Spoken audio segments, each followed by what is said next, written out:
Student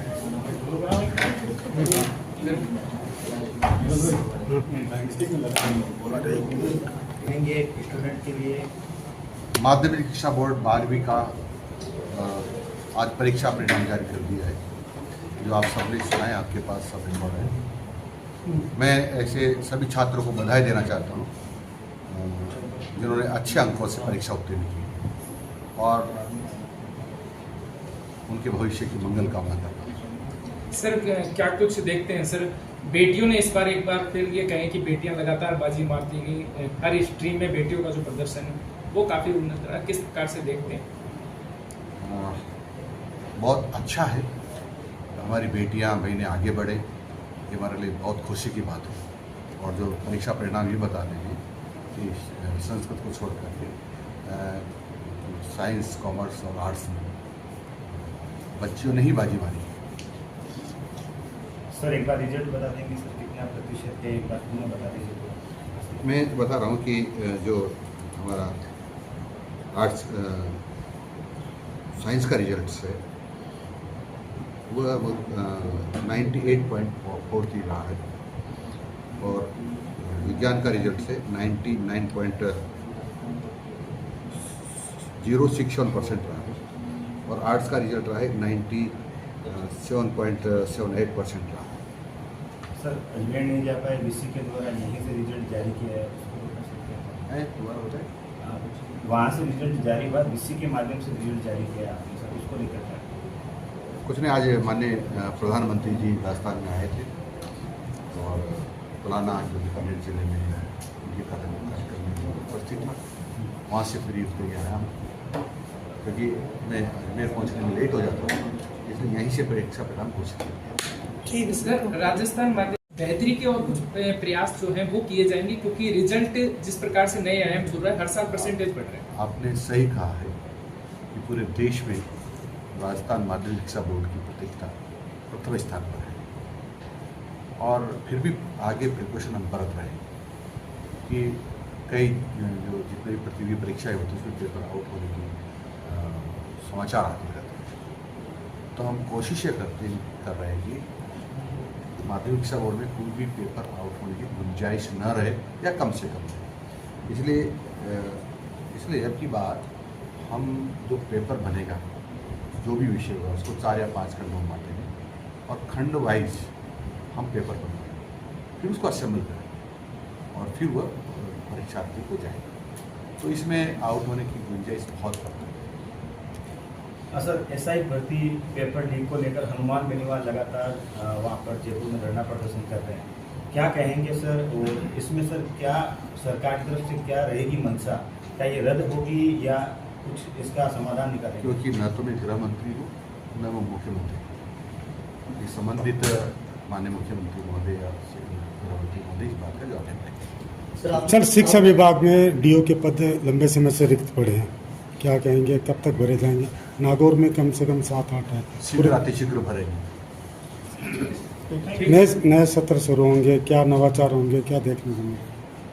जरूरी नहीं है हमेशा नवाचारी हो, हमारे जितने पहले आदेश निर्देश या व्यवस्थाएं हैं उनको सुदृढ़ भी करना चाहिए, उनको वो सुदृढ़ भी कर रहे हैं और नवाचार जो छोटे मोटे के वो आपके सामने पहले आ चुके हैं।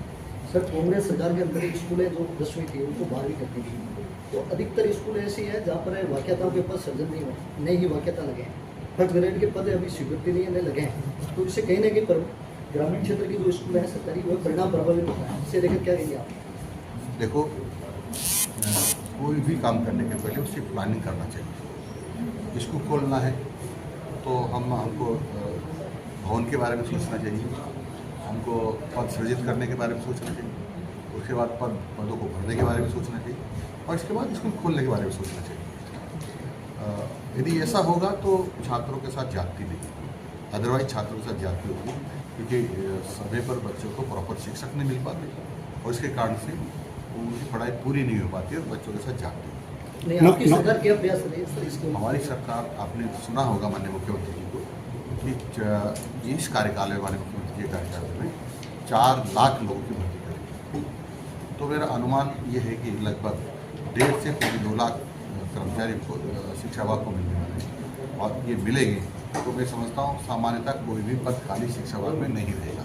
दूसरा सबसे बड़ा टॉपिक है सर, तबादले नहीं हो रहे हैं। जैसे अपने कई ऐसे मतलब प्रिंसिपलों को हुए तो बाहर के जिलों में होती हैं।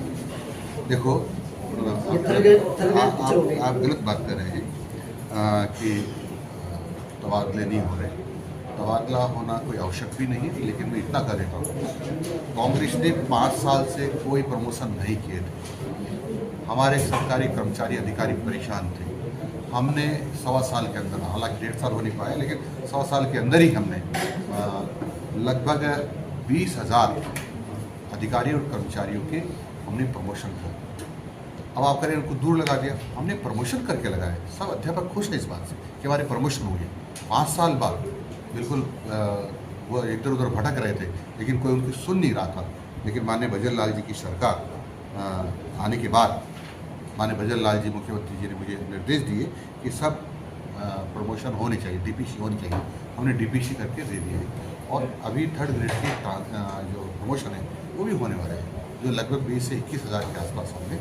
परंतु कोर्ट में थोड़ी सी कोई कारण से रुके हैं। हम माननीय न्यायालय से निवेदन करने वाले हैं कि जो निर्णय होगा उसके अधीन हम प्रमोशन करना चाहिए।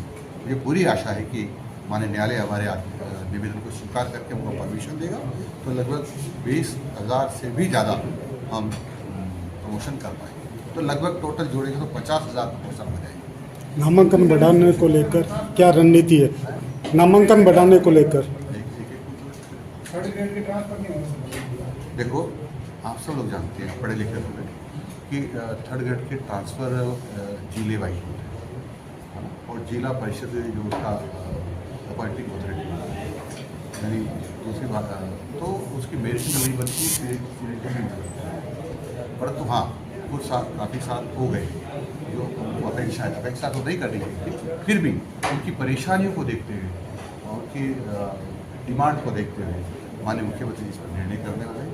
जो भी निर्णय करेंगे उसकी पालना करेंगे। सर कितने लंबे टाइम भोगना पड़ रहा है। आपको पता होगा, आपको ऐसा नहीं करना चाहिए था कि बिना पद सृजित किए ही, बिना पद भर्ती किए ही और स्कूल को खोल दो। कैसे होगा? हमारे आने के बाद हमने लगभग 30,000 के आसपास अध्यापकों की भर्ती की। वो 50-60 हज़ार हमारे प्रोसेस में है। हम शीघ्र भर्ती करके जो कम ये छात्र अध्यापकों की इस कमी को पूरा करें। सर, नामांकन बढ़ाने को लेकर क्या है? नामांकन बढ़ाने को लेकर के आप सब लोगों को पता है कि हर साल हम प्रवेश उत्सव मनाते हैं और अनेक प्रकार की सुविधाएं बच्चों को देते हैं।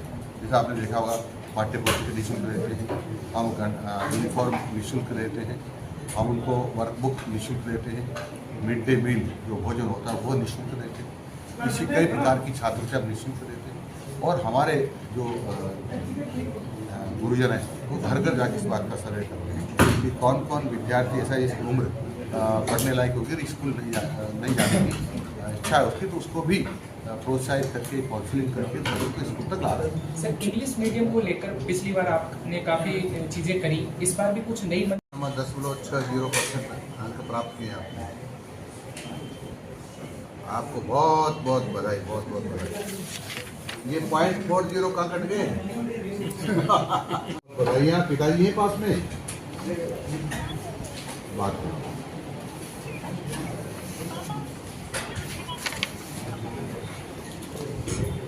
हेलो शिव कुमार जी, नमस्कार। बहुत बहुत बधाई आपको आपके